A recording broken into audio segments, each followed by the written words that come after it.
Pertama rasa solar, whatever lah. Ya terima kasih buat negara yang selalu bohong kepada rakyat. Terima kasih buat rakyat yang tidak pernah diedukasi. Gilanya lagi, BPSK yang ada sekarang ini, yang bertugas di situ, itu kan tahunan ya 5 tahunan. Kau tahu gajinya berapa bos? Jauh di bawah UMR. Oh iya? Jauh di bawah UMR. Mana peduli negara? Nggak peduli negara. Jadi bang pemerintah ini apa dong auditnya? Tanahnya berarti nggak jelas. Kenapa kamu KPR-in? Saya panggil 3 banknya datang. Saya bilang ke mereka, tugas kita ada 2. Di samping kita cari untung, tugas kita yang pertama adalah melindungi rakyat Indonesia. Karena kita bank plat merah. Kenapa kalian nggak cek status tanah? Tahu nggak jawabnya apa? Karena ada akta notaris mengatakan sedang dalam pengurusan. Sontoloyo kamu, saya bilang. Kalau kau nggak kawanku, kau lawanku. Kalau dihukum kan begitu. Kita bersidang kan pemenang cuma 1. Berarti kalau kau nggak lawanku, kau lawanku. Kalau kau nggak lindungin aku, berarti kau bukan temanku, kau musuhku. Dan yang lebih ironis lagi, urusan BBM, masyarakat sudah percaya sekali sama Pertamina. Iya toh? Harusnya kepercayaan masyarakat ini tidak dinodain dengan kejadian yang kemarin. Iya toh? Pertanyaannya sekarang adalah di mana negara di sini?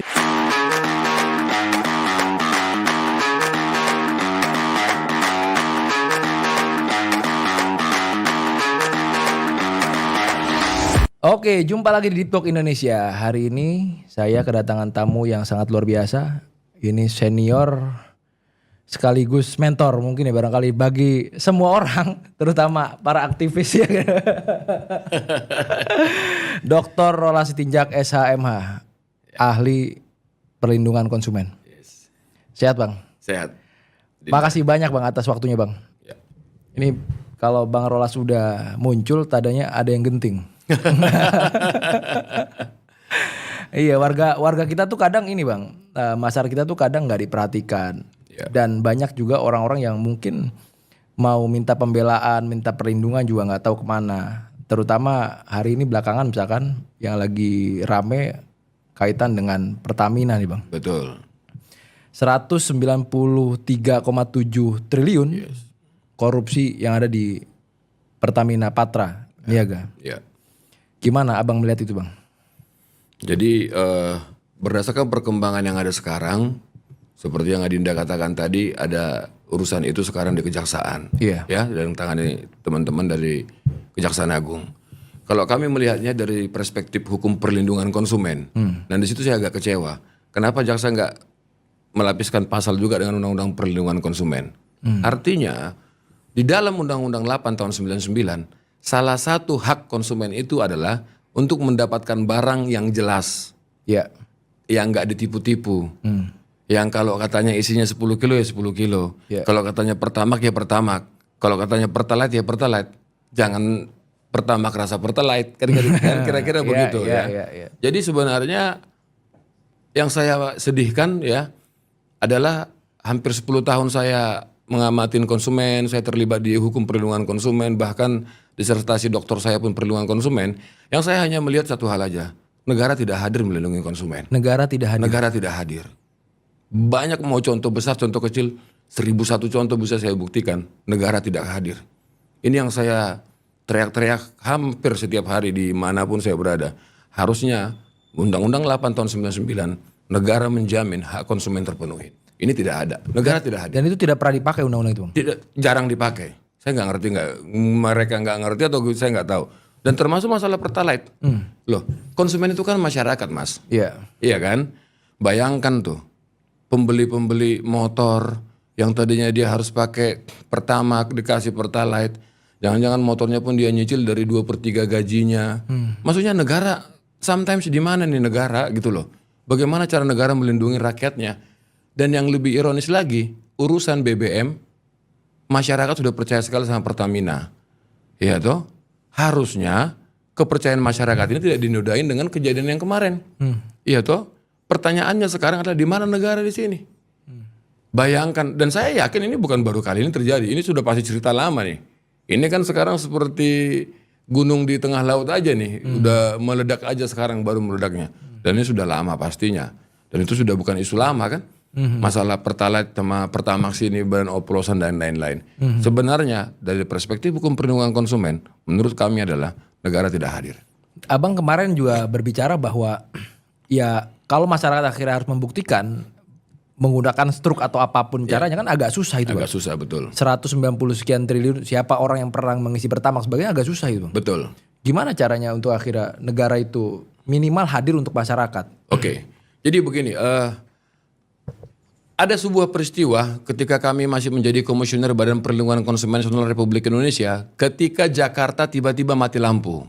Iya. Itu viral. Ya, kalau saya nggak salah sebelum COVID itu 18 18 ya kira-kira gitu. Udah, akhirnya banyak masyarakat dirugikan. Udah saya panggil PLN. Saya bilang sama PLN cuma satu. Saya tahu lampu ini mati kamu nggak inginkan, nggak ada yang ingin, tapi undang-undang menjamin konsumen, khususnya pengguna listrik, kamu harus ganti rugi. Bagaimana cara membuktikannya Bang Rolas? Itu mah gampang saya bilang. Hitung aja secara makro, tidak ada yang nggak bisa dihitung. Yang kedua, kompensasinya kurangin harga listrik. Mungkin kalau dikasih uang tunai akan susah lah, panjang kali lebar urusannya. Iya. Main gamblang aja kurangi harga listrik. Ya, demikian juga waktu saya bicara sama teman-teman dari Pertamina, udahlah bro, udah terjadi begini, kamu bikin kebijakan lah. Kamu kan perusahaan, toh juga ini untuk people, untuk rakyat gitu loh. Kurangin aja harga Pertalite BBM. Mungkin yang disubsidi negara berapa, harga dunia berapa lagi selisihnya dari keuntungan kalian itu kalian harus bayar. Harus bayar 193 triliun itu. Walaupun terakhir katanya mau hampir tembus 1000 triliun segala macam. Kalau bagi saya adalah berapapun itu kerugian rakyat, kerugian masyarakat, kerugian konsumen, Pertamina harus bayar itu.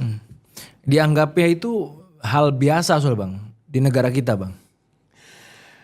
Itulah memang rakyat kita ini ya. Maksudnya gara-gara sudah biasa melakukan kesalahan, jadi sebuah kesalahan yang terus-menerus dipertontonkan itu jadi sebuah kebiasaan, jadi bukan sebuah kesalahan lagi ya. Nah terkait tentang Pertamina ini, ya kan, apa sih sebenarnya susahnya untuk mensortir kapan dia jadi Pertalite, kapan dia jadi Pertamax? Sekarang kan lagi heboh nih, bahkan orang nggak ngerti kapan dia Pertamax, kapan dia Pertalite. Bahkan sekarang lagi rame. Diimpor itu apakah minyak mentah di sini di kilangnya Pertamina baru diolah, dioplos, ya kan? Hearing di DPR saya dengar ada yang katanya di importnya sudah langsung Pertalite sama Pertamax, ada juga katanya yang dioplos di dalam. Iya. Kan kira-kira begitu. Iya. Ya, jadi kalau menurut saya untuk membuktikan ini semua kita hormatin proses yang sedang berjalan di Kejaksaan Agung. Tetapi satu hal lagi aja. Ada nggak ini terjadi? Udah pastilah bos. Kejaksaan Agung juga nggak bodoh lah. Mereka sampai nahan orang bikin tersangka kalau nggak dengan kajian yang luar biasa lah.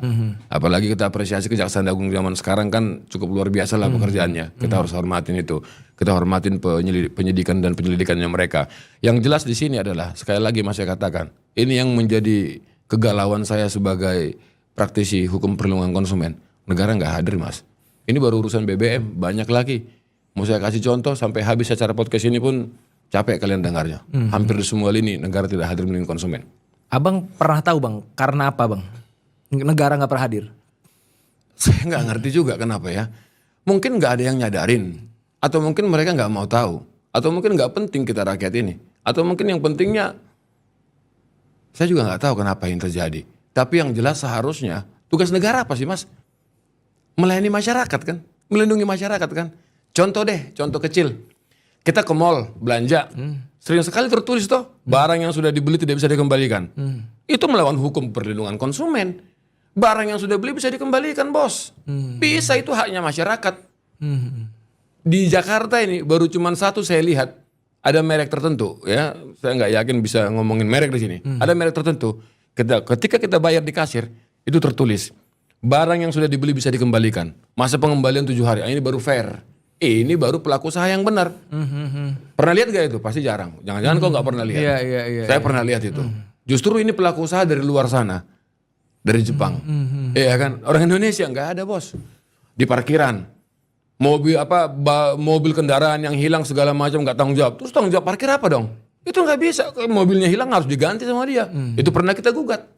Dan akhirnya dimenangkan. Mobil yang hilang diganti. Nah cuman memang kalau kerusakan mobil di dalam atau bagaimana itu beda cerita ya. Tapi once kita membayar sesuatu, kita harus mendapatkan hak kita. Mobil parkir, kalau hilang mobilnya, you tanggung jawab. Karena saya bayar retribusi untuk itu. Iya. Gitu loh. Di Amerika lebih keren lagi mas. Teman-teman saya yang kuliah di sana, mereka beli printer nih. Udah, tapi jadi nakal juga dia. Beli printer, selesai dia bikin disertasinya nih. Habis itu dikembalikan. Sepanjang bondnya ada, semuanya masih bagus, dikembaliin uangnya bos. Dan masih bisa. Bisa. Sampai sekarang bisa. Haknya konsumen untuk mendapatkan pengembalian, hak konsumen untuk memilih barang, hak konsumen untuk melakukan pengembalian. Yang kedua, beli motor misalnya, beli mobil. Terlalu sering kita masuk ke tokonya, ke bengkel resminya, tiba-tiba suku cadang nggak ada. Melanggar hukum bos. Ini yang kita nggak sadar. Jadi kenapa ini terjadi? Menurut penelitian saya, yang pertama konsumen tidak menyadari dia punya hak juga. Itu. Yang kedua, edukasi dari pemerintah nggak sampai. Yang ketiga, salah satu produk reformasi adalah Undang-Undang PKPU sama Undang-Undang Perlindungan Konsumen. KPPU ya, anti dumping. Ya. Itu ceritanya dulu kita meminjam uang dari Eropa bilang kau udah punya badan anti dumping sama Consumer Protection Agency. Belum, kau bikin itu baru kau kasih duit. Dikasihlah duit, kita bikinlah lembaga ini. Dan cuma Undang-Undang Perlindungan Konsumen sampai sekarang tidak diperbaharui oleh DPR. Karena undang-undang zaman dulu kecelakaan lah.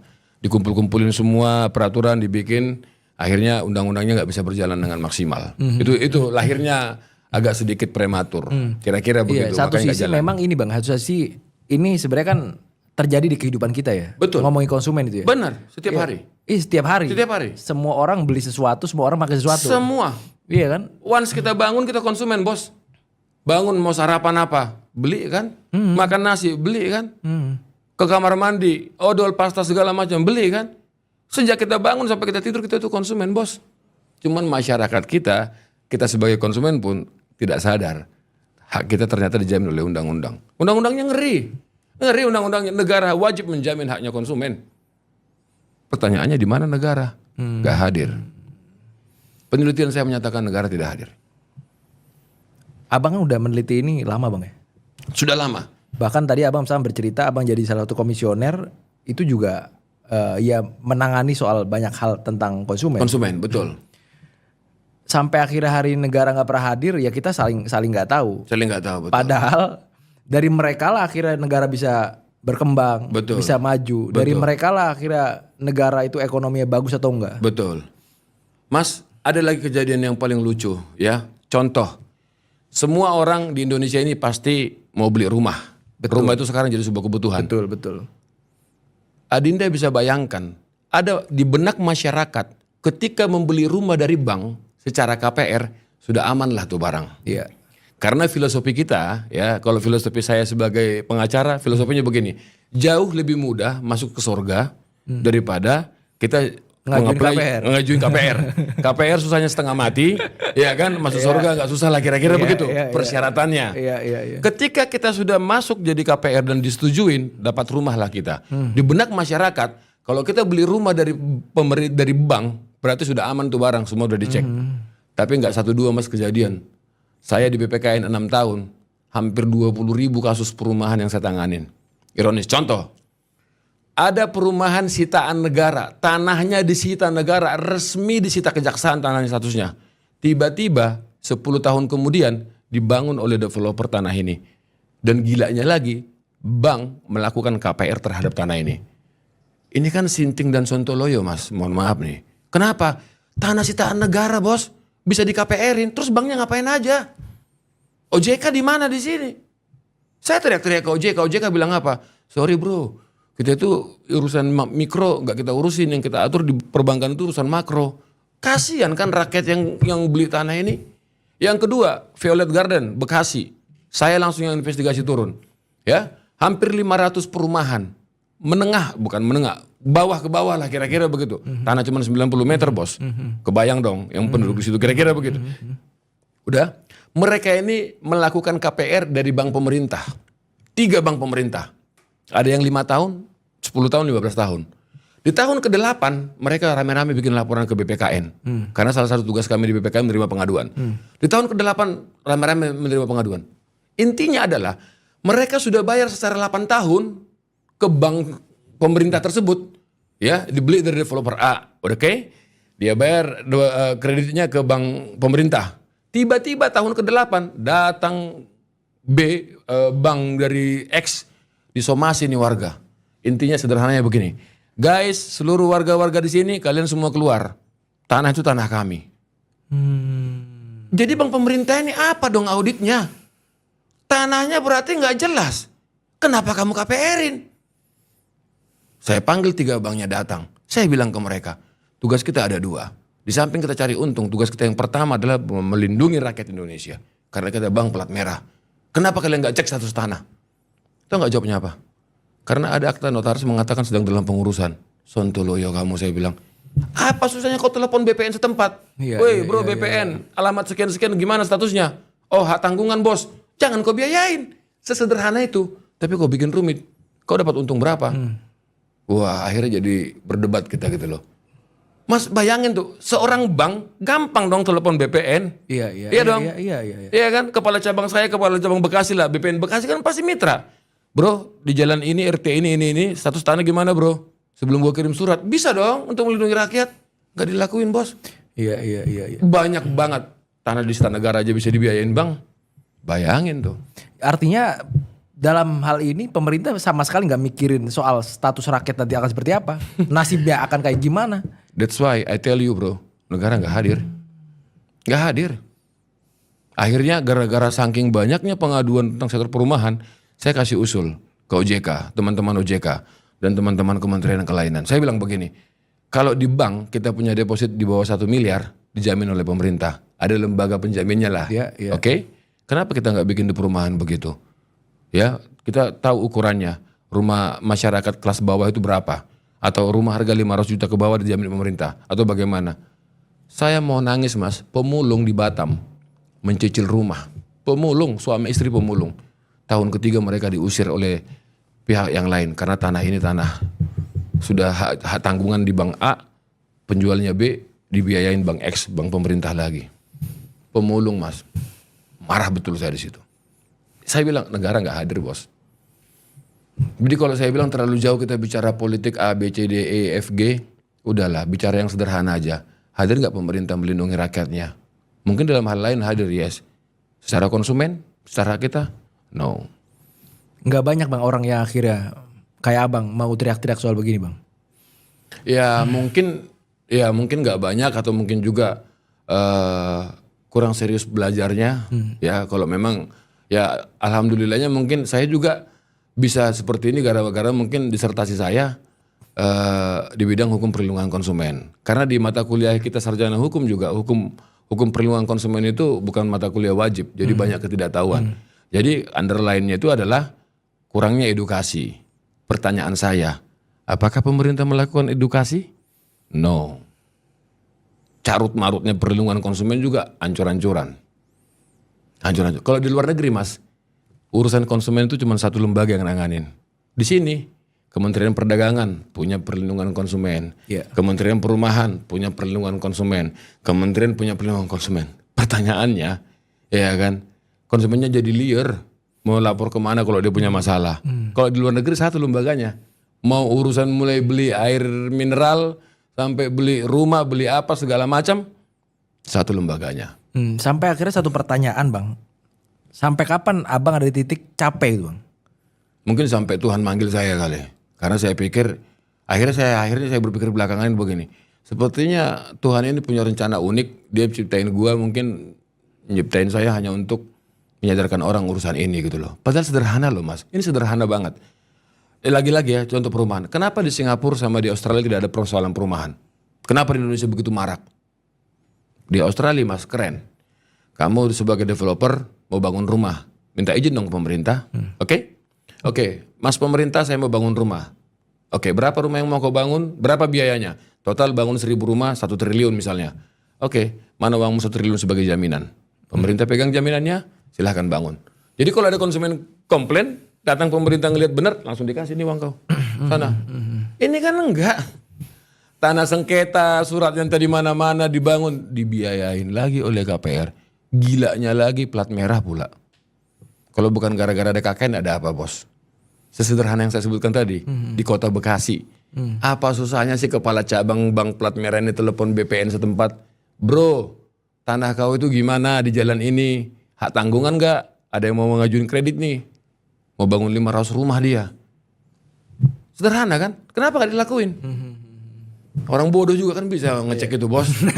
Sorry aja lah. Iya kan. Hari sekarang kan orang kan sudah transparan semua. Kenapa gak dilakuin? berarti ada keuntungan di balik ini. Ada yang diuntungkan lah. Korban siapa? Masyarakat. Negara di mana? Nggak ada. Dan yang lebih ngerinya lagi, yang di kasus Bekasi ini yang saya sebutkan tadi, developernya itu dia pinjam uang ke bank A, dapatnya duit, dia bangun perumahan ini, dia KPR-in ke bank pemerintah, bank B. Wah. Uang dikantongin sama dia nih, nggak dibayar ke bank A. Kamu tahu 8 tahun berikutnya apa yang terjadi, bro? Dia pailit. Berdasarkan saya kurator, Mas, saya paham betul. Kalau berdasarkan ilmu saya sebagai kurator, tanah ini milik yang bank A, bank awal. Bukan milik rakyat yang sudah bayar 7 tahun. Bisa nggak ini diselamatkan rakyat? Bisa dong. Ketika yang mau memberikan KPR itu, bank plat merah tadi itu, dicek dong BPN-nya. Bro BPN itu loh. Gilanya lagi bank pemerintah ketika saya panggil. Kenapa kamu nggak cek? Saya baca kontraknya dia. Kenapa kamu nggak cek?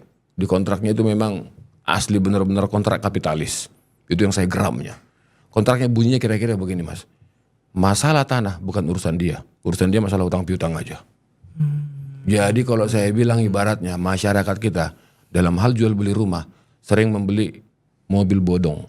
Mobilnya ada, suratnya nggak tahu di mana. Suratnya milik orang lain. Di Batam, di Makassar, di Jakarta, di Bandung, hampir di semua daerah semua begitu. Ya, mudah-mudahan menteri yang baru sekarang ini bisa mengatasi itu. Dan saya sudah banyak cerita ke beliau. Beliau minta datanya, saya lagi siapkan. Jadi nggak ada urusan tuh mau tanah dia dan sebagainya. Yang penting masyarakat bayar dengan bank ini. Kewajibannya itu. Padahal, Mas, harusnya apa sih bisnisnya Bang? Bisnisnya Bang itu adalah bisnis kehati-hatian. Iya. Karena yang dikelola keuangan. Benar. Artinya kehati-hatian yang nggak penting pun harus jadi bahan pertimbangan. Betul. Bukan hanya hal yang penting. Betul. Ya, sesederhana itu, Mas, membiayai perumahan puluhan miliar dipinjam nih pihak swasta untuk ngebangun di kota yang sama. Iya kan? Bahkan setelah saking saya jahilnya, saya ada jahil-jahilnya juga. Saya cek kantor cabang Bekasi ini sama kantor BPN cuma 2 kilometer, Bos. Artinya Apa salahnya gitu ya? Ngabisin bensin 1 tetes gitu ya. come on, ya kan? Ngabisin Pertalite yang rasa bensin kali ya. Saya kadang-kadang merasa, oh Tuhan, sedih banget ya gitu loh. Kasihan jadi konsumen, kasihan jadi rakyat Indonesia. Dan juga memang kita secara konsumen juga belum teredukasi dengan baik lah. Saya lebih tertarik akhirnya dibanding ngomong Pertamina, Bang. Saya pengen akhirnya ini. Kenapa Abang tertarik ngambil isu ini? Oke. Karena negara pun nggak pernah ngelirik ini itu. Kalau ngomongin duit, Bang, nggak ada duitnya, Bang. Setuju. Kenapa Abang tertarik di situ? Jadi kalau itu pertanyaannya udah sangat pribadi dan saya siap menjawab. Kenapa saya menangani itu? Karena saya pikir ya kalau saya hidup gak ada gunanya buat orang lain, buat apa saya hidup?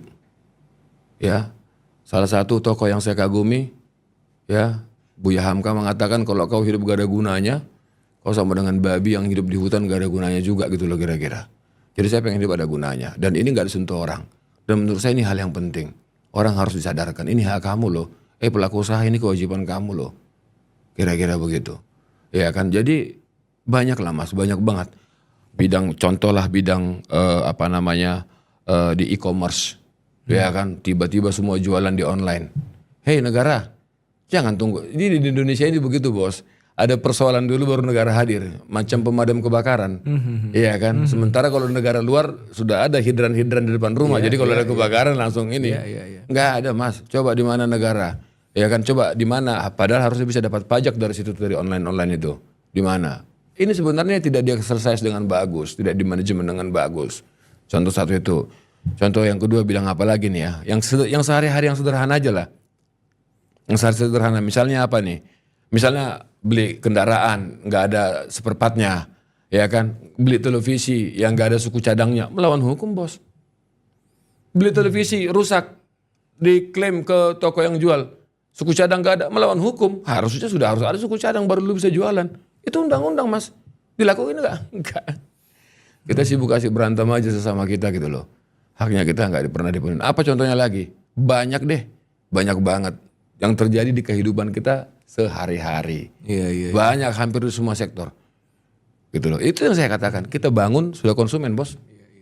Gitu. Jadi banyak sekali. Kasih tentang apa aja lah. Terlalu banyak soalnya di pikiran saya.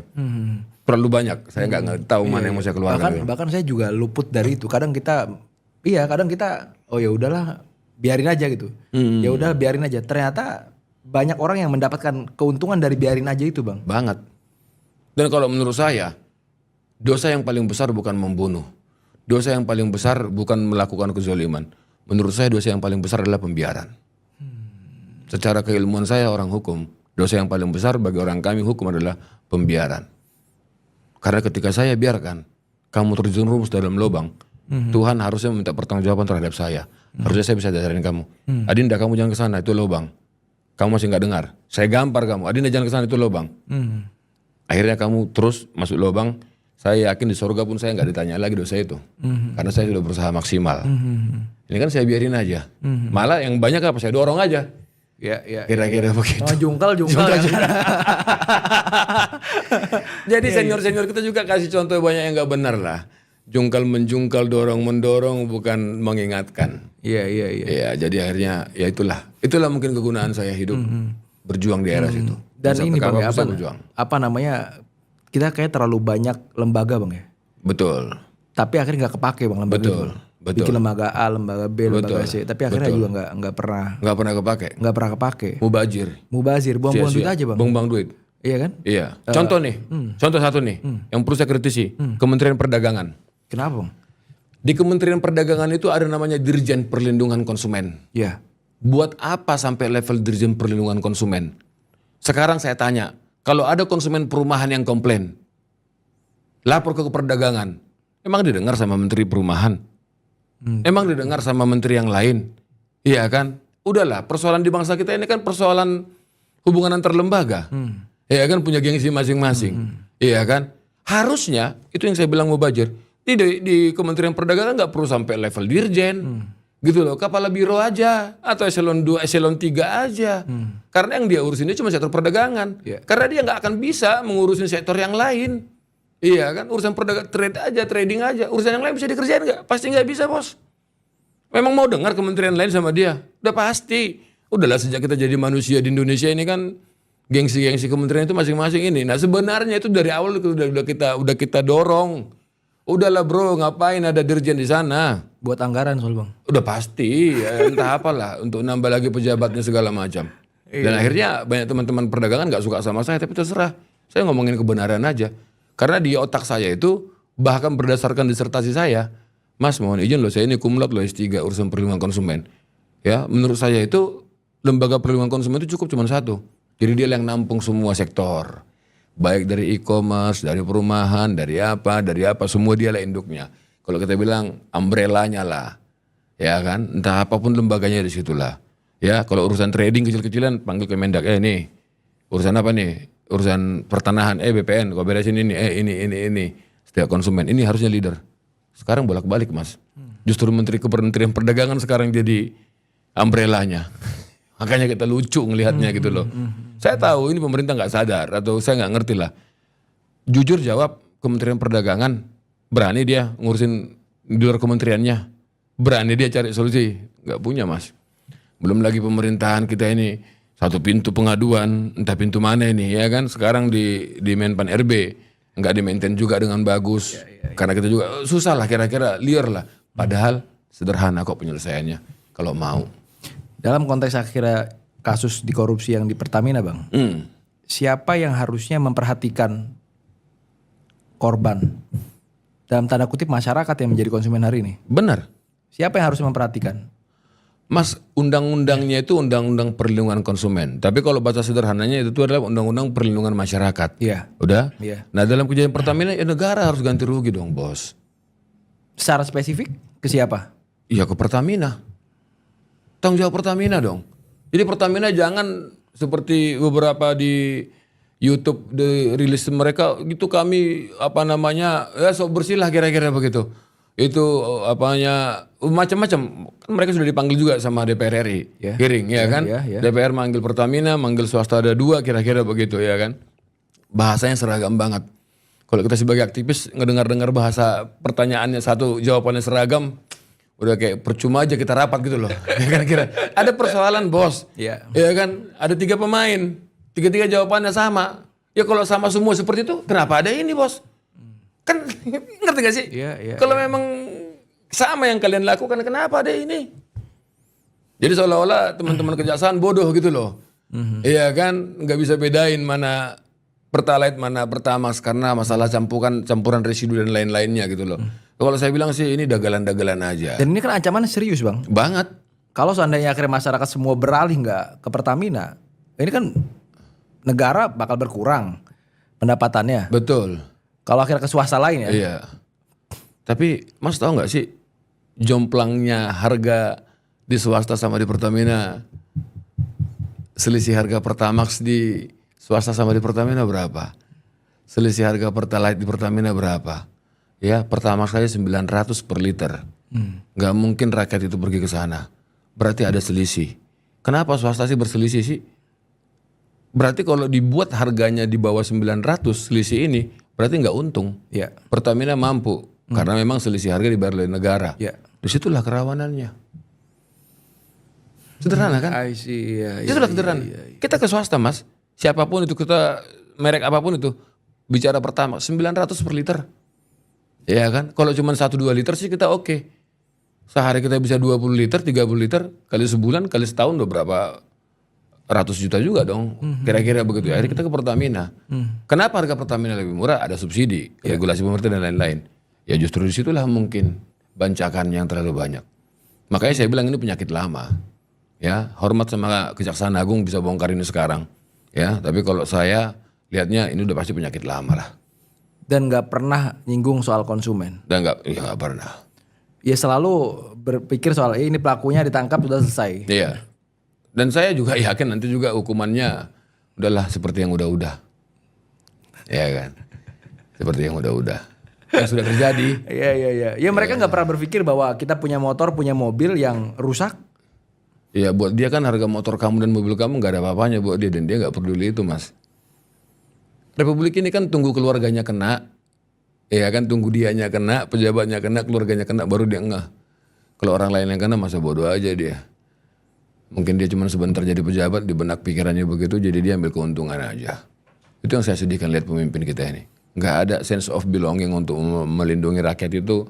Cuman wacana, enak didiskusikan, enak bahan perdebatan, enak untuk cari panggung. Prakteknya mana? Gini-gini aja kan. Apa sih yang kita rasakan sebagai masyarakat Indonesia? Nothing. Apa yang ngerasain langsung? Gak ada bos. Gak ada.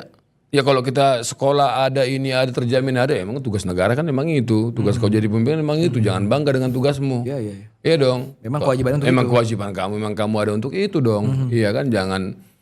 Ada itu saya dengar di media sosial. Pemerintah sudah melakukan A, B, C, D, E segala macam. Saya pengen ngakak. Ini orang ngomong gak punya otak gitu loh. Karena tugas dia emang itu. Iya. Jadi kalau kau ceritakan tugasmu terus hebatmu apa? Iya, bukan prestasi kok. Makanya tugas kamu itu terus apa? Terus kita tepuk tangan gitu. Iya. Yang ada kan tugasmu kamu nggak lakukan, makanya jadi cilaka. Kan itu aja persoalan bangsa ini. Dan aku yakin abang juga nggak yakin bahwa kasus ini akan melibatkan konsumen. Gak akan. Why? Gak peduli mas. Esensi benang merah. Kalau kita boleh tarik ya, benang merah persoalan di bangsa ini. Gak ada yang peduli sama rakyat. Yang ada itu seolah-olah peduli aja.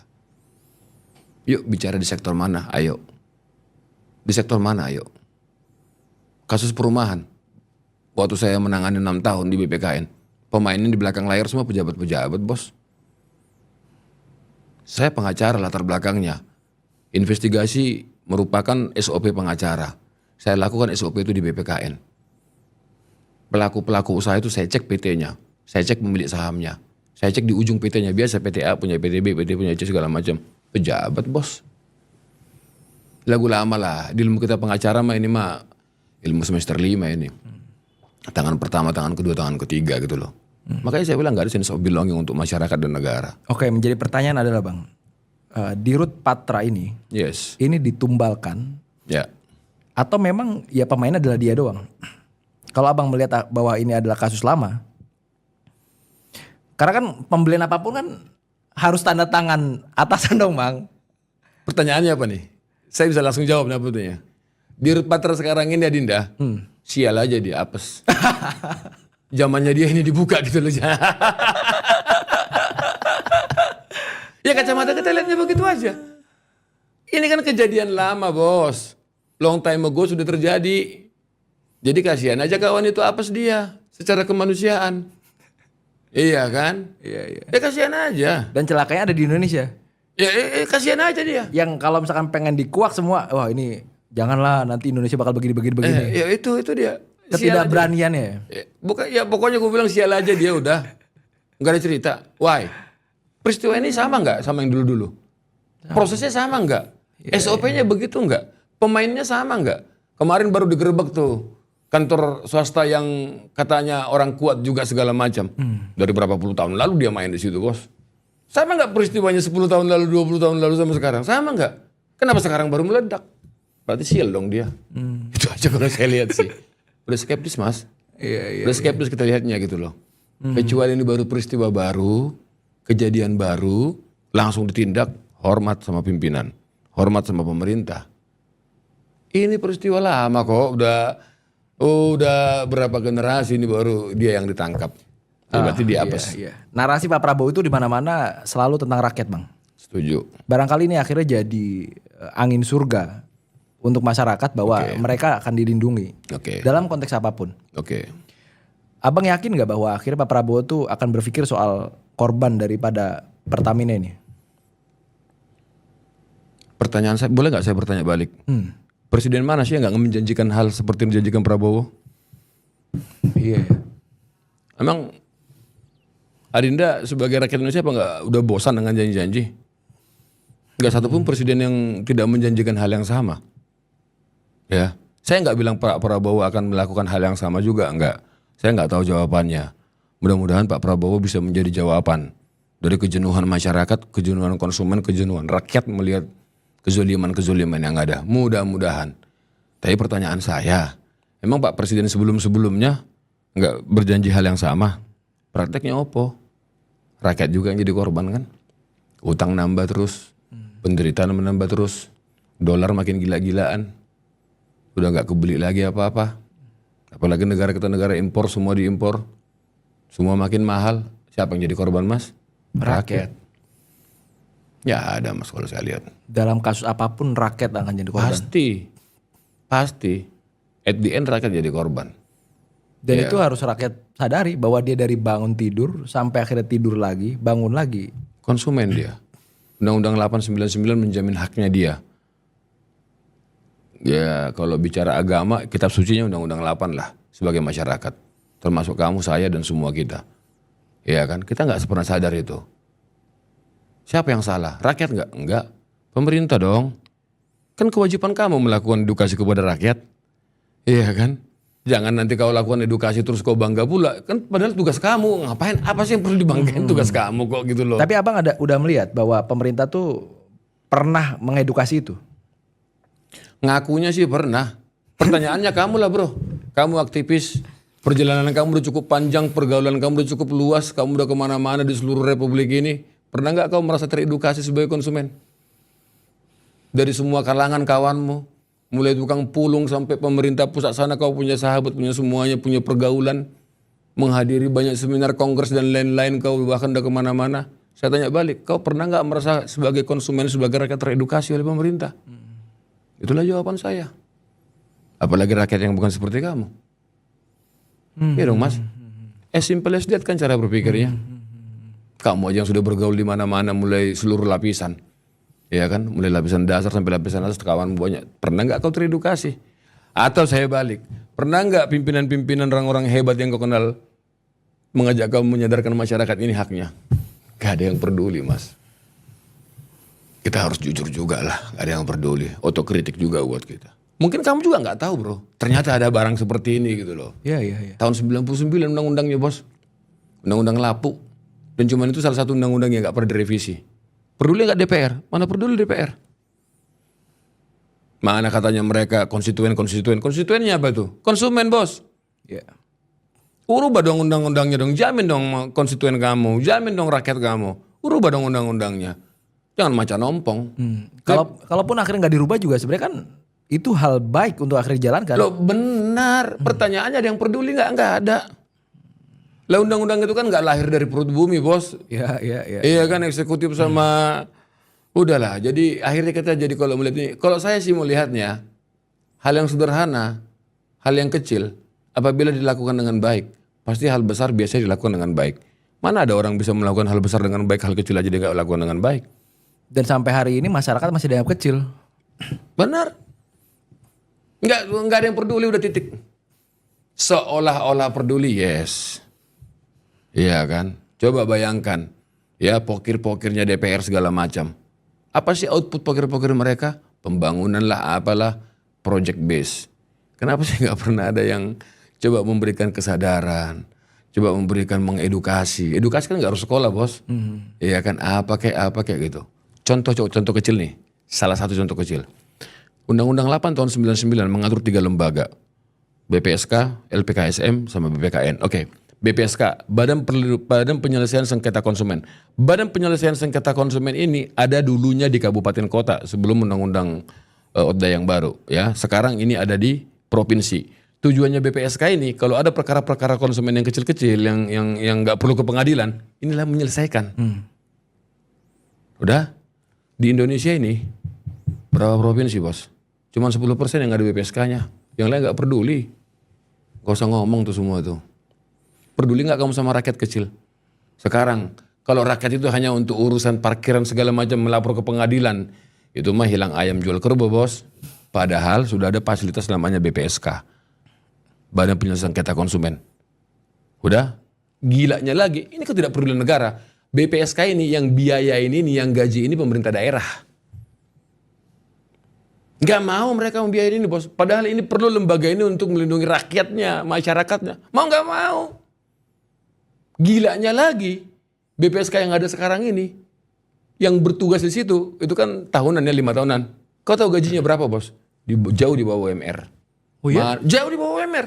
Mana peduli negara? Nggak peduli negara. Nggak peduli negara, brother. Nggak peduli. Ini kan organ yang dibikin oleh negara, organ yang dibangun dan dijamin undang-undang, organ yang akan menangani masyarakat-masyarakat kecil. Misalnya di Papua sana, BPSK-nya ada di situ, ada persoalan-persoalan kecil, datang ke BPSK diselesaikan. Oke BPSK, pelaku usaha bayarkan ini bla bla bla bla bla. Nggak perlu ke pengadilan yang begitu lama dan mahal dan lain-lain. Peduli nggak? Kamu cek deh, BPSK mana aja yang ada. Cuman kota-kota besar, bos. Coba kau dengar mereka saat kampanye. Seolah-olah, makanya saya bilang seolah-olah peduli. Iya. Kalau serius kan hidupin dong ini. Masyarakat nggak tahu itu aja udah celaka itu, Bang ya? Banget. Kewajiban saya melakukan edukasi. Pemerintah dong.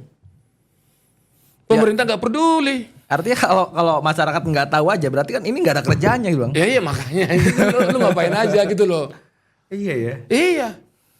Iya kan. Sederhana, bos, edukasi. Caranya macam-macam. Bangun dong organ ini. Saya main waktu 6 tahun saya jadi komisioner BPKN. Saya turun terus ke bawah. Karena buat saya itu waktu saya di BPKN itu seperti zakat profesi buat saya. 15 tahun saya punya kantor sendiri, 60-70% perkara yang di kantor saya itu prodeo. Tolong orang.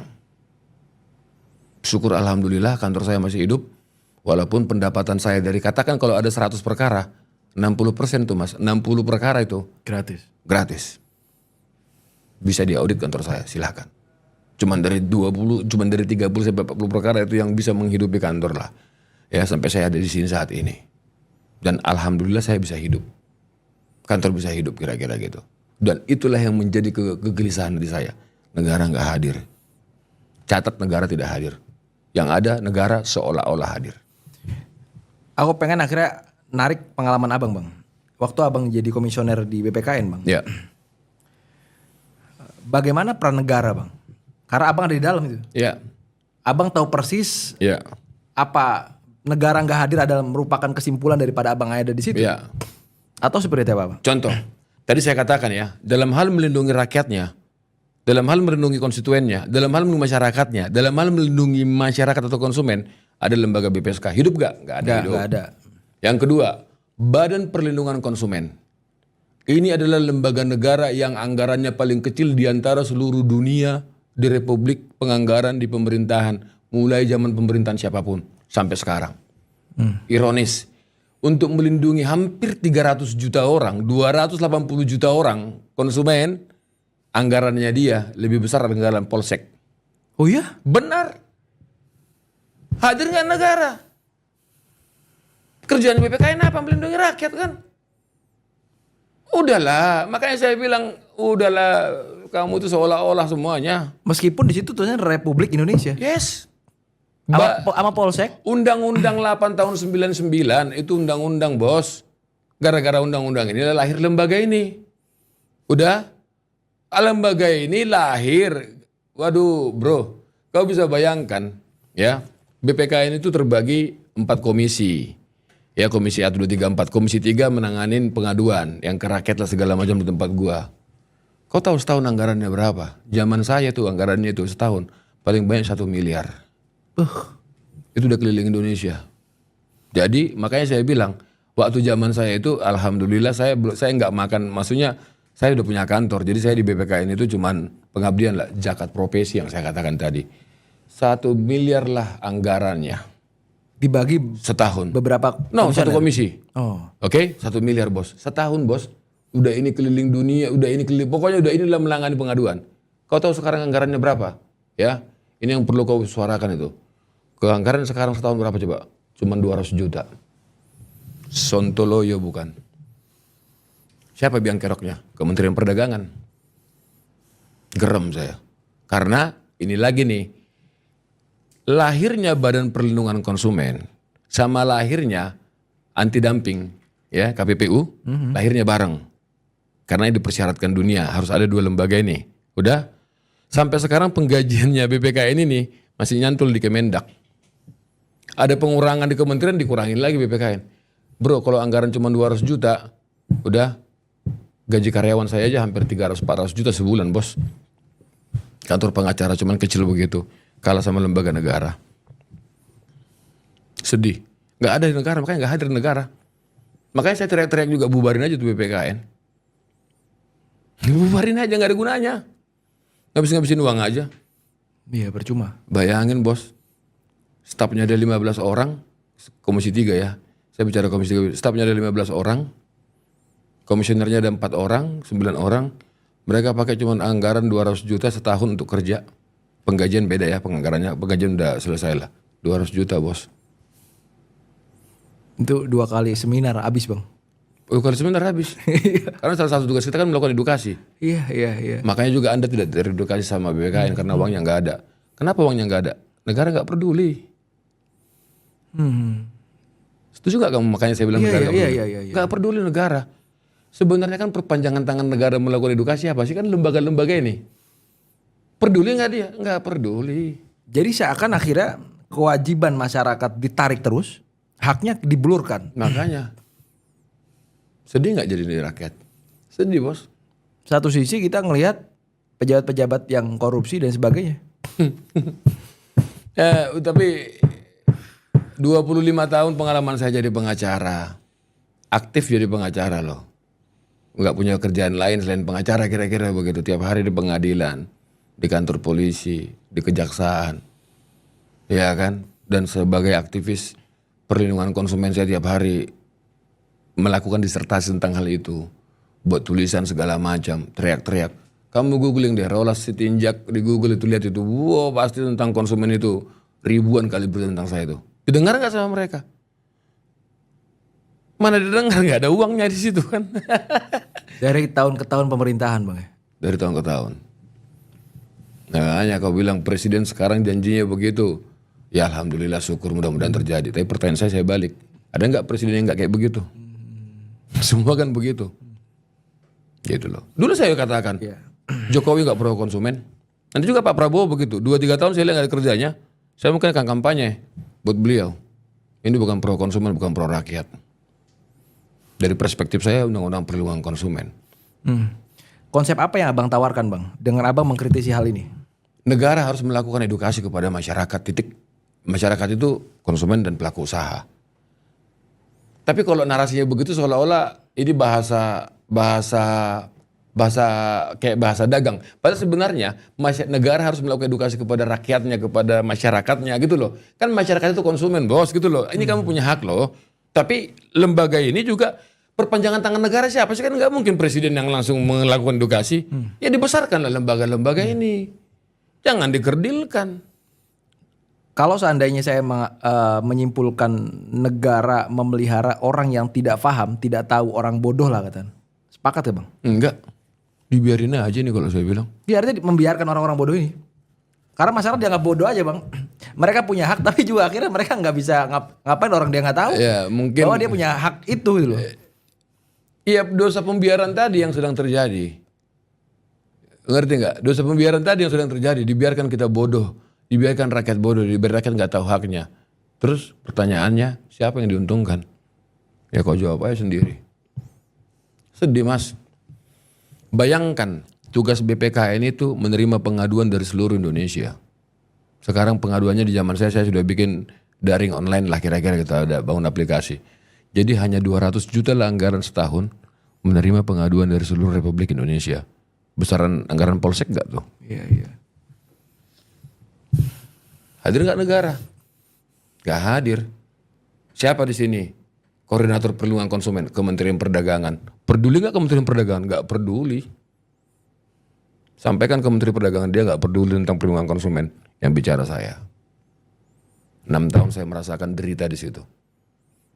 Saya punya gaji di BPKN itu 50%, bahkan hampir 100% gaji saya habis ke dalam. Ini bagaimana urusan begini? Pak, mohon maaf, anggaran kita udah habis. Mau nangis saya, bos. Saya mau pergi ke Bandung, mau mengadvokasi, ada 500 warga di sana korban developer nakal. Uang negara nggak ada. Uang gua juga pakai. Berangkat. Makanya zaman ketika itu agak jalan barang ini. Zaman sekarang saya nggak salahin kawan-kawan juga. Ya kan? Ya mungkin ya memang dana 200 juta bos. Uang jajan kita aja kurang bos, mohon maaf lah. Bukan kita sih nggak kaya gitu loh. Iya kan? Dikasih segitu uang jajan kita setahun mah jauh dari kurang lah. Setahun bos. Iya. Nggak hadir negara.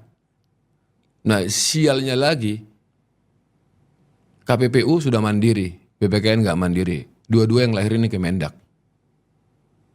Mudah-mudahan dengan menteri, ya ini kamu sampaikan kalau kamu ketemu menteri. Mudah-mudahan dengan menterinya bekas orang dalam Kemendak, dia sadarkan hal itu. Mudah-mudahan. Tapi kalau kau tanya saya skeptis. Kenapa? Nggak ada yang peduli. Ini harusnya tugas kamu bos, tugas kita mengedukasi. Ayo kita ajar rakyat itu biar tahu dia haknya apa. Gak bisa begitu. Tugas negara ini apa sih? Tugas penyelenggara negara apa sih? Iya kan? Gak ada yang peduli. Udah gak ada yang peduli. Ayo cari isu apapun saya bisa cari contohnya. Gemes saya udah gemes. Akhirnya orang-orang kayak kita ini apa nanti ujungnya kayak kita nih? Akhirnya jadi skeptis. Ah udahlah. Aku cari duit sendiri aja lah. Yang penting kurus keluarga aku. Ini aku segala macam. Jadi masa bodoh. Beda loh bro. Orang yang dari berjuang habis-habisan sampai masa bodoh ini kan sudah pahitnya udah luar biasa ini gitu loh. Padahal yang kita perjuangkan bukan buat kita bos. Iya. Contoh lagi nih ya. Ini jangan diedit nih. Ada kejadian internasional. Kegiatan internasional bulu tangkis badminton di Indonesia. Di Jakarta. Dari kontingen Cina kena serangan jantung. Tidak ada alat picu jantung bos. Di public area. Emang peduli pemerintah daerah membuat peraturan setiap public area bikin alat picu jantung untuk melindungi rakyat yang ada kumpul di situ kalau ada serangan jantung supaya ada tertolong. Peduli nggak dia? Nggak peduli dia. Yang dia peduli mungkin kalau proyek-proyek besar, alat picu jantung kan cuma recehan bos. Nggak peduli. Emang negara nggak peduli. Bayangin event internasional sampai mati tuh pemain gara-gara alat picu jantung nggak ada. Kau keluar negeri, per 500 meter. Kalau ada area publik ada 200 orang, satu area publik 200 orang nampung, wajib ada alat picu jantung. Data Menteri Kesehatan, 2 penyakit yang mematikan di Indonesia. 1 gula, 1 jantung. Peduli nggak negara? Peduli nggak Menteri Kesehatan? Mana peduli bos? Saya sudah bersurat teriak-teriak ke Menteri Dalam Negeri. Hormat buat Bang Tito langsung respon. Supaya koordinasi ke Menteri Kesehatan. Waktu saya di BPKN saya bilang begitu. Pak Tito, tolong kau kira-kira bahasa sederhana. Pak Tito, tolong bilang ke semua pemerintah daerah, semua public area, dan atau semua tempat yang menampung orang 200 ke atas ada alat pencuci jantung. Itu harganya murah kok gitu loh. Gak usah negara menyediakan, ya pembangunnya lah yang menyediakan kira-kira begitu. Cuma harga 10 juta bos. Udah. Karena penyakit jantung itu ketika orang kena serangan, 5 menit pertama menentukan dia hidup atau mati. Kalau dibawa ke rumah sakit, dia keburu mati di jalan. Itu alat kecuci jantung cuman murah gitu loh. Datang Pak Tito langsung bersurat ke Menteri Kesehatan. Ayo kita koordinasi yuk. Menteri Kesehatan ada usulan BPKN begini. Gimana menurut kamu? Wajar dong Menteri Dalam Negeri begitu. Ya kan? Supaya dapat kajian dari lembaga yang jelas namanya Menteri Kesehatan. Apa jawab Menteri Kesehatan? Ya, sampai sekarang gak ada jawaban. Saya yakin juga sampai kiamat juga Menteri Kesehatan gak ada jawaban. Peduli gak negara? Ayo loh. Hal sederhana bro. Gue udah ngelakuin, udah. Saya punya buktinya. Surat saya masuk segala macam. Ada surat dari Menteri Dalam Negeri. Keren Bang Tito respon. Beliau sadar. Menteri Kesehatan. Siapa Menteri Kesehatan? Negara bukan itu. Yang gaji dia siapa? Kau dan saya kan. Kita semuanya kan. Jadi kita gaji mereka untuk tidak peduli sama kita. Lebih dalam lagi, menurut abang negara menjadikan rakyatnya sebagai apa bang? Nanti kalau gue bilang sebagai sapi perahan terlalu kasar ya. Tapi saya nggak tahu sebagai apa. Kalau secara akademis, ya kalau saya bilang kalau kita bicara akademis dan bicara laboratorium, ya kelinci percobaan lah. Disuntik obatnya bagus, dijual, kalau nggak bagus mati, ya udah diganti lagi sama yang lain. Begitu kan, bikin peraturan ini gagal, cabut lagi bikin ini gagal, cabut lagi bikin ini gagal. Sama juga DPR kita begitu. Undang-undang satu malam mau diundangkan ketika ada kepentingan, ketika udahlah bro, nggak peduli mereka bro. Dan hari ini abang belum skeptis dong? Ya mungkin saya memelihara itu supaya saya tidak skeptis. Karena harus ada juga orang yang bicara itu. Banyak senior-senior saya yang sudah level skeptis. Udahlah, Dek Rolas, giliranmu sekarang. Umurku udah 70 tahun, udah capek aku bicara itu. Pembuat buku malah itu. Aktivis, akademis. Dicuekin juga, banyak kali bukunya. Dari Makassar, guru besar. Dicuekin juga. Makanya kalau dia lihat saya teriak-teriak di media segala macam, kalau saya buat di medsos saya, dia orang yang pertama kali kasih jempol tuh. Pesannya cuma satu, pelihara semangatmu Adinda. Gak banyak orang yang mau berjuang di area ini. Gak ada uangnya katanya. Iya bang. Emang gak ada uangnya? Iya. Yang gue urus yang gak makan kok gimana loh? Iya. Gak ada uangnya. Tapi Tuhan itu baik, kita masih hidup kan. Anak-anak masih sekolah. Kantor nambah. Jangan. Kantor masih berjalan lah. Ya kan nanti dibilang nambah jadi ini lah. Kantor masih berjalan. Alhamdulillah kita masih bisa ngobrol, masih bisa ngopi-ngopi. Tetap itu gue berjuang gitu. Tapi sampai sekarang kalau dibilang menangis, mungkin saya di atas menangis melihat ketidakhadiran negara. Dan mungkin air mata abang udah habis untuk ngomongin itu. Udah habis. Negara nggak serius, brother. Negara nggak serius. Nggak serius.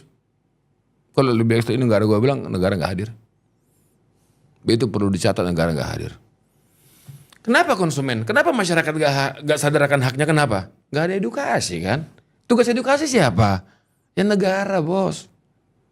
Dari segi edukasi, dari segi perlindungan, lembaga-lembaga dikebiri bro.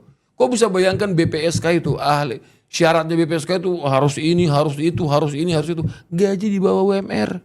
Siapa yang mau? Yang membuat regulasinya siapa? Menteri Perdagangan.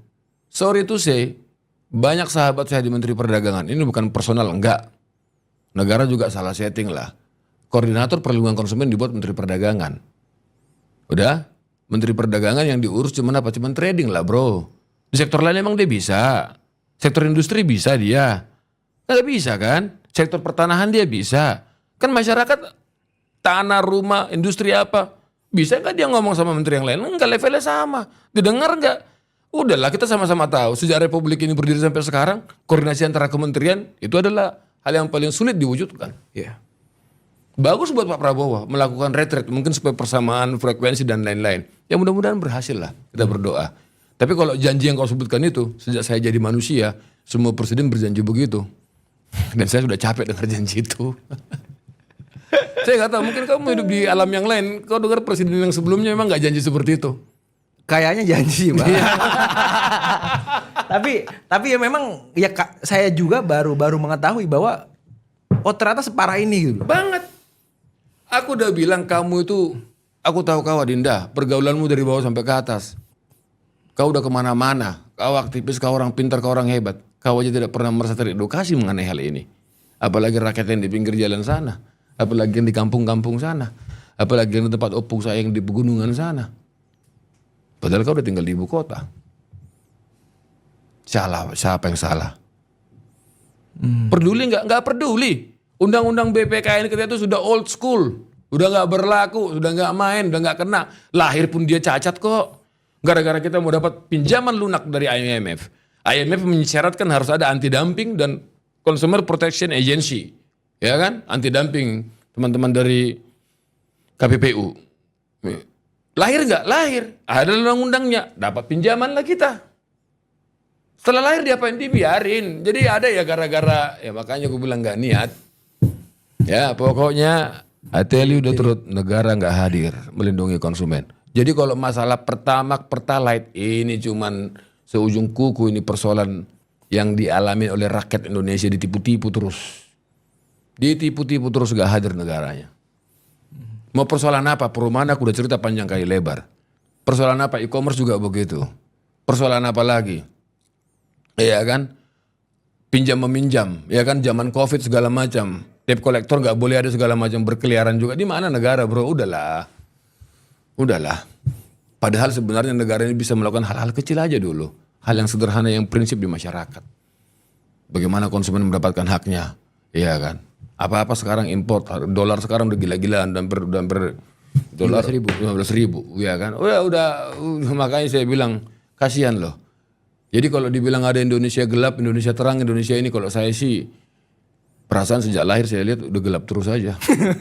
Serius. Tapi bagusnya abang selalu jadi lilin, Bang. Tapi terlalu besar bos untuk mau diterangin. Cuman radius 2 meter, 3 meter. Ya kan selebihnya enggak gitu loh. Bahkan teman-teman, jadi kalau saya lagi bersidang gitu ya, sebagai ahli konsumen, ahli hukum perlindungan konsumen di Polri, di kepolisian, di pengadilan segala macam, teriak juga. Di mana-mana aku teriak, bro. Baik dalam pengadilan, di luar pengadilan, di kehidupan sehari-hari, di ini. Ya kan kalau cuma satu mengedukasi 280 juta kan ya nggak mungkin lah. Karena apa? Karena lembaga-lembaga yang lain, sorry tuh kalau saya bilang dikebiri negara. Bro, BPKN, Badan Perlindungan Konsumen Nasional, 200 juta. Tugasnya apa? Menerima pengaduan dari seluruh Republik Indonesia. Di mana negara? Serius gak? Disunat lagi penghematan. Iya kan? Aduh, lucu. Iya. Anggaran staf sus menteri aja bisa 2 miliar, Bang. Baru anggaran yang nggak penting aja bisa kemana-mana. 200 juta bos. 200 juta. Komisi 3 menerima pengadu. Karena undang-undang mengatakan salah satu tugas BPKN menerima pengaduan. Titik. Berarti pengadu dari mana-mana dong bos. Ya kan waktu gua di situ mulai dari Aceh, Papua sampai semua ada pengaduannya, gua punya datanya. Itulah. Makanya saya bilang selama saya di sana itu gaji itu praktis habis untuk operasional. Bahkan uang abang sendiri juga habis. Udah pastilah. Staf-staf saya banyak jadi saksinya tuh. Kau diam-diam aja kau interview satu persatu tuh. Jangan Pak Rolas menerima pengaduan gimana gitu. Waktu kalian ke daerah gimana. SPPD aja. SPPD-nya berapa? 900.000. Berapa hari di sana? 3 hari. Terus 3 hari di sana 900.000 lah buat hotel buat semuanya. Iya. Gila nih negara ini. Jadi nggak layak ada pejabat-pejabat yang ngeluh anggarannya 200 miliar, 300 miliar, Bang. Atau mungkin kurang banyak kali buat dia kali. Jadi stres kan? Lu ngomong-ngomong gue stres gak? Saya bukain hal yang mendasar loh. Kamu gak usah ngomong langit tingkat 1, tingkat 2, gak usah. Kau ngomong yang di dasar dulu. Down to earth. Hadir gak negara? No. Titik. Bang, gue pengen ada rubrik tersendiri, Bang. Ayo. Ngomongin tentang ini. Ayo. Minimal kalau akhirnya kita penonton 200 orang gak apa-apa. Gak ada masalah. Ayo kita tanya jawab segala macam. Saya jawab, merem saya ngejawabnya. Punten, bukan merem gara-gara saya so pintar enggak. Undang-undangnya sangat sederhana bos. Sangat sederhana undang-undangnya. Sangat dibaca siapapun yang bisa baca pasti sederhana. Berjalan enggak? Enggak berjalan brother. Enggak berjalan, satu pun enggak berjalan itu. Negara enggak hadir. Dan banyak kasus lucu-lucuan tentang perlindungan konsumen di negara-negara luar. Jadi lucu. Mau cerita lucu satu nggak? Baru gue ceritain. Ini udah closing belum? Biar gue Belum. Aman, Bang. Oke, enggak maksud gue nanti di closing aja cerita lucu tentang perlindungan konsumen. Nanti gue ceritain ada kasus lucu. Itu lucu tapi keren. Saking pedulinya itu negara itu terhadap konsumennya. Di India kejadiannya. Dan DPR nggak pernah nyinggung soal ini. Kenapa coba ulang? DPR nggak pernah nyinggung soal ini. Emang dia peduli? Iya, nggak bakal peduli. Nggak bakal peduli. Nggak mau peduli. Dan tidak akan pernah peduli. Karena apa? Karena belum kena ke dirinya. Kau bisa bayangkan, coba salah satu, amit-amit ya, kita nggak mendoakan. Salah satu keluarga DPR itu ada di public area. Main bulu tangkis lah misalnya. Atau jalan-jalan sore. Atau dia lagi nge-gym. Kan di komplek-komplek elit mereka tuh kan. Ada tempat gymnya. Di tempat gym juga nggak ada alat picu jantung bos. Tempat gym elit loh. Yang membernya bisa berapa puluh juta bayarnya. Ada nggak? Nggak ada. Sahabat baik saya, anggota Dewan DPRD DKI Jakarta. Kunjungan kerja ke Eropa, turun di Dubai. Dari Dubai terbang ke Indonesia, serangan jantung di pesawat. Untung ada dokter, kalau nggak mati tuh orang. Kenapa sih pesawat gak beli satu alat picu jantung itu bos? Konsep saya adalah bagaimana negara melindungin. Kan cara negara melindungi kan melalui regulasi, brother. Ngerti nggak? Kan negara nggak bisa bikin polisi tiap rumah, nggak begitu juga regulasi dong dibuat ditegakkan lah, itulah kira-kira cara melindungin. Bro, harga pesawat itu ratusan miliar sampai triliunan. Ngerti nggak? Iya. Alat picu cuma 10 juta, 20 juta.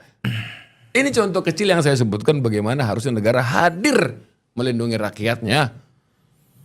Kalau dalam bahasa hukum, brother, kalau kau tidak melindungi saya, berarti kau musuhku. Itu kalau bahasa hukum. Tapi kan nggak bisa saya sebutkan begitu di. Tapi nggak apa-apa sebutin bang. Ya, Pada faktanya begitu. Dalam bahasa hukum begitu. Kalau kau nggak kawanku, kau lawanku. Kalau dihukum kan begitu. Kita bersidang kan pemenang cuma satu. Berarti kalau kau nggak lawanku, kau lawanku. Kalau kau nggak lindungin aku, berarti kau bukan temanku, kau musuhku. Kalau kau nggak mengedukasi aku, nggak memprotek aku, berarti kau bukan temanku. Banyak banget aktivis demo di mana-mana dan nggak pernah nyinggung soal ini. Nggak tahu mereka. Saya juga nggak tahu sekarang aktivis sekarang adik-adik itu kadang-kadang, tapi udahlah. Ya adik-adik kita itu mudah-mudahan mereka murnilah perjuangannya. Kita juga nggak ngerti bro, nggak ngerti. Dan itu mereka mungkin nggak paham juga, ya kan? Gitu Adinda. Bang, makasih atas waktunya bang. Thank you. Ya. Iya. Ada lagi yang mau kau tanya? Mumpung kita ada waktu. Nanti saran saya kalau mau kau lakukan pembinaan perlindungan konsumen, mungkin salah satu-satunya mungkin podcast semua ini. Yuk kita bicara yuk. Ayo bang. Ya kan, kita bikin konsepnya, nanti kita diskusikan. Ya kan, nanti akan saya kasih kamu produk knowledge-nya. Oh berarti sektor ini. Baru ujungnya kemana? Ayo kita bedah. Bela penting kau panggil tuh Menteri Perdagangan tuh. Share terus sama dia tuh. Gak peduli mereka bos.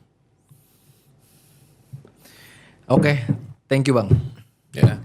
Ini Terima kasih buat Pertalite. Rasa pertama rasa Pertalite. Pertamax, rasa solar, whatever lah. Ya terima kasih buat negara yang selalu bohong kepada rakyat. Terima kasih buat rakyat yang tidak pernah diedukasi. Makanya jangan jadi rakyat. Jadi pengusaha lah. Kalau enggak jadi pejabat. Karena dengan begitu mereka selamat. Karena butuh sama. Kalau jadi rakyat akan jadi kelinci percobaan terus. Sampai kapan? Sampai kapanpun. I don't know. Mudah-mudahan pemerintah zaman sekarang ini ada perubahan. Tapi ingat Adinda, sepanjang saya ini bukan cuman rakyat. Saya peneliti. Saya terlibat di situ. Bahkan penelitian S3 saya urusan konsumen. Kesimpulannya apa? Negara tidak hadir. Thank you.